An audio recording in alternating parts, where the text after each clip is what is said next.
जैसा कि last episode में हमने देखा कि ग्रैंड मास्टर तांग शैंग से अकेले में बात कर रहे थे और उन्होंने तांग शैंग से निंग रोंग रोंग के फादर, जिनका नाम चीफ निंग है, उनसे होने वाली बातचीत के बारे में पूछा था। अब तांग शैंग उन्हें सब बताता है और ग्रैंड मास्टर भी एग्री कर जाता है कि जो कुछ उन्होंने बताया वो सब कुछ सच है। पर बात आखिर यही है कि मार्शल सोल तांग शैंग के पिता से क्या चाहते थे। दो चीज जो ग्रेट सोल लैंड मास्टर के पास होती हैं, वो या तो स्पिरिट रिंग्स हैं या फिर सोल बोन है।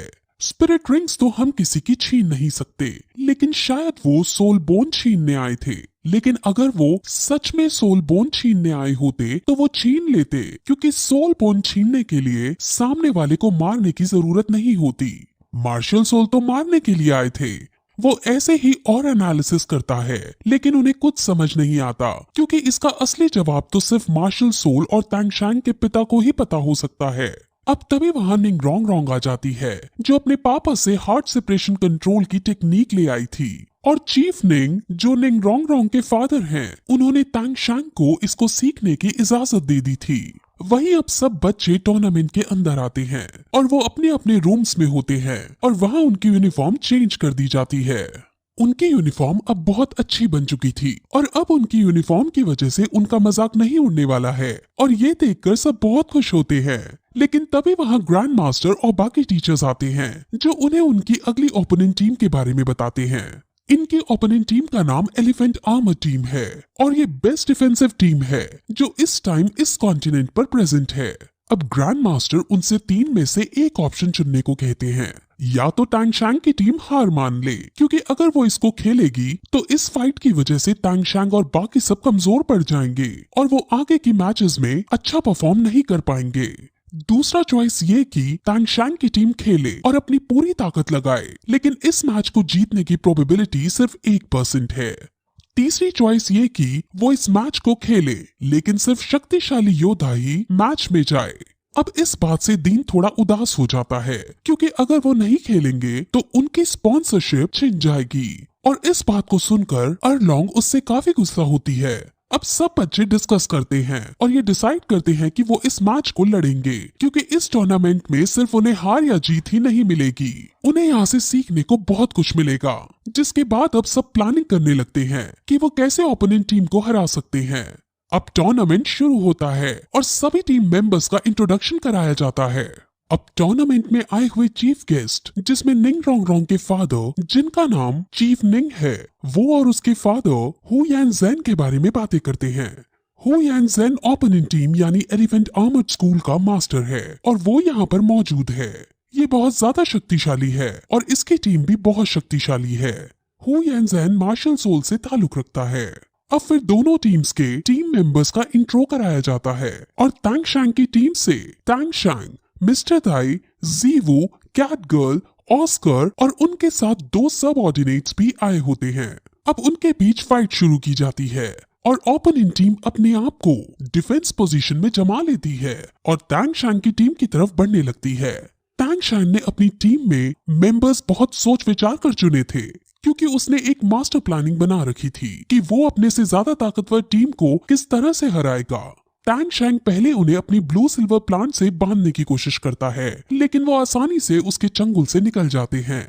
जिसके बाद अब तांग शैंग अपनी प्लानिंग के अनुसार अपनी टीम मेंबर्स को अपनी ब्लू सिल्वर प्लांट से बांधता है और ऑस्कर पीछे से आकर फ्लाइंग सॉसेज को खाकर तांग शैंग को हवा में उड़ा देता है, जिस वजह से सभी लोग हवा में उड़ने लगते हैं और अब सब एयर कॉम्बैट करते हैं। डिफेंस टीम एयर कॉम्बैट में कम सूटेबल थी, जिस वजह से तांग शैंग ने ये प्लानिंग सोची थी। अब तांग शैंग और बाकी सब उस पर हमला कर देते हैं, लेकिन अब भी ओपोनेंट टीम कमजोर नहीं पड़ रही थी और वो दोनों एक दूसरे को पीछे धकेल रहे थे। अब वो हैंड टू हैंड कॉम्बैट करते हैं, जिसमें श्रेक स्कूल की ही टीम हारने लगती है और ऑस्कर तो पिटने ही वाला होता है, लेकिन एंड मौके पर तांग शैंग उसे बचा लेता है। तांग शैंग समझ जाता है कि इनको ऐसे नहीं हराया जा सकता है, इसलिए वो अब अपनी 4 स्पिरिट रिंग का यूज करते हुए उन सभी को एक वक्त पर एक साथ एक स्ट्रेंथ से बांध देता है, जिससे वो सभी बन जाते हैं और खुद को आजाद करने के लिए स्ट्रगल करने लगते हैं। अब सब उससे आजाद हो सकते थे, लेकिन किसी को 30 सेकंड लगते तो किसी को 1 मिनट लगता। ओपोनेंट टीम का लीडर सबसे स्ट्रांग था, इसलिए वो सबसे पहले आजाद हो गया। अब सिर्फ वो ही आजाद था और अब तांग शैंग और बाकी सब प्लानिंग के अनुसार अकेले पर ही हमला करता है और सभी मिलकर उसे पीटने लगते हैं, क्योंकि अगर लीडर ही हार जाएगा तो टीम अपने आप कमजोर हो जाएगी। अब लीडर हारने लगता है, लेकिन तभी उसका मास्टर, जिसका नाम हुयान जेन है, वो वॉइस कंप्रेसर टेक्निक का यूज करते हुए लीडर को दूर से ही कहता है कि तुम अपनी सोल बोन का यूज करो, जिसके बाद लीडर अपनी एलिफेंट सोल बोन का यूज करता है और अब वो उन पर अटैक करने लगता है, जिसमें मिस्टर दाई मरते मरते बचते हैं। लेकिन अब कैट गर्ल और मिस्टर दाई दोनों फ्यूज हो जाते हैं और वो फ्यूजन सोल स्किल्स का यूज करते हुए उस पर वार करते हैं। सभी का ध्यान मिस्टर दाई और कैट गर्ल पर होता है और इस मौके का फायदा उठाते हुए ऑस्कर पिंक सॉसेज का यूज उनकी फ्यूजन सोल पार पर कर देता है, जिसके बाद उनकी पावर 10% और बढ़ जाती है और वो आसानी से एलिफेंट सोल बोन को मात दे देते हैं। अब लीडर घायल होकर बेहोश हो गया था, लेकिन बाकी टीम मेंबर्स अब केज से छूट जाते हैं और अब तांग शैंग और बाकी सब मिलकर उन पर अटैक करते हैं। अब एक आदमी एक ओपोनेंट को संभाल रहा था और Shrek school head on fight में बहुत ताकतवर थे, इसलिए वो अपनी सोल पावर का यूज करते हुए 1-to-1 बैटल करते हैं और आसानी से ओपोनेंट टीम को हराने में कामयाब हो जाते हैं। अब होस्ट वहां आकर श्रेक स्कूल को विनर घोषित कर देता है और सब बहुत खुश होते हैं। अब लीडर खड़ा होकर तांग शैंग से ये कहता है कि हम फ्यूचर में जरूर मिलेंगे, जिसके बाद वो गुस्सा करते हुए चला जाता है। अब तांग शैंग और बाकी सब भी जाने लगते हैं, लेकिन तांग शैंग का हाथ घायल हो चुका था, इसलिए वो जीवू से कंधा मांगता है। वो बात कर ही रहे होते हैं कि तभी ग्रैंड मास्टर के साथ निंग रोंग रोंग भी आ जाती है और वो हीलिंग पावर से तांग शैंग को ठीक कर देती है। सब श्रेक स्कूल के जीतने की खुशी मनाते हैं और अब तांग शैंग थोड़ी देर बाद मेडिटेट करने चला जाता है। वो अपनी पर्पल डेमन आई पर कंट्रोल लाना चाहता था, क्योंकि ऑब्जर्वेशन का यूज करके ही वो हार्ट सेपरेशन कंट्रोल टेक्निक में माहिरता हासिल कर सकता था। अब वो ऐसा ही करने लगता है और हिडन वेपन्स को एक साथ पेड़ पर और एक साथ ब्लू सिल्वर प्लांट का यूज करने की कोशिश करता है, लेकिन उसका निशाना हर बार चूकने लगता है, जिसके बाद वो निराश बैठ जाता है। लेकिन तभी वहाँ ग्रैंड मास्टर आते हैं जो तांग शैंग से रिलैक्स करने को कहते हैं। तांग शैंग रिलैक्स होकर बैठता है और ग्रैंड मास्टर उसे इस टेक्निक की बारीकी समझाता है और तांग शैंग उन बारीकियों का ध्यान रखते हुए उनके बारे में सोचता है और मेडिटेट करता है। उसके मेडिटेशन में इतनी ज्यादा ताकत होती है कि उसके आसपास उसके सोचने से ही एक मिमिक एनवायरनमेंट बनने लगता है। आसपास जो भी प्लांट होते हैं वो तांग शैंग के अकॉर्डिंग उसकी बात मानने लगते हैं। ऐसा लगता है मानो वो तांग शैंग से बहुत ज्यादा क्लोज हों।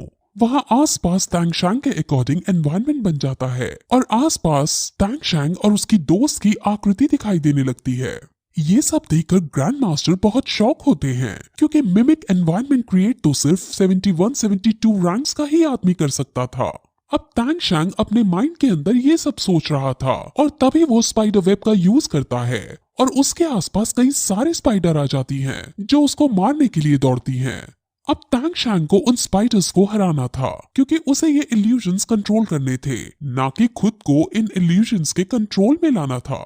अब तीनों मकड़ियां एक साथ तांग शैंग पर हमला कर देती हैं, लेकिन तांग शैंग खुद को मजबूत रखता है और उन सभी मकड़ियों को मार देता है। अब वो आंखें खोलता है और वो ग्रैंड मास्टर और निंग रोंग रोंग को देखता है।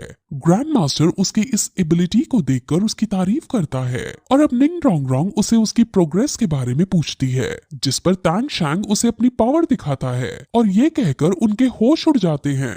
निंग रोंग रोंग तांग शैंग से काफी इम्प्रेस हो जाती है और अब ग्रैंड मास्टर निंग रोंग रोंग को भी तांग शैंग की तरह हार्ड ट्रेनिंग करने के लिए मोटिवेट करते हैं और उसे उसकी ट्राइब की 4 स्पिरिट रिंग की पावर के बारे में समझाते हैं। वो तांग शैंग से भी निंग रोंग रोंग की मदद करने को कहते हैं।